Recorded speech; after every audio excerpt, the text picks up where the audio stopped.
నిజామాబాద్ జిల్లా వేల్పూర్ మండలం పోచంపల్లిలో కాలువలోకి కారు దూసుకెళ్లింది। ఈ ఘటనలో ఒకరు మృతి చెందారు। కారును వెనక్కి తీసే క్రమంలో ప్రమాదవశాత్తు కాలువలో కారు పడినట్లు స్థానికులు తెలిపారు। దీంతో వెంటనే స్థానికులు పోలీసులకు సమాచారం అందించారు। ఇక వారు వచ్చి కారును బయటకు తీయగా అప్పటికే రమేష్ మృతి చెందాడు।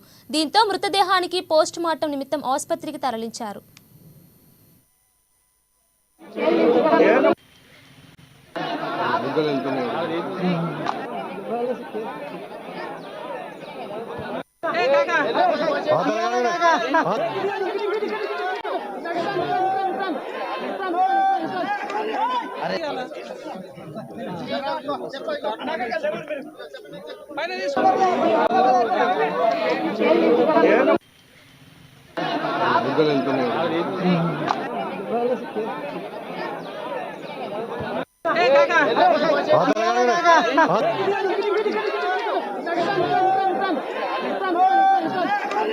अरे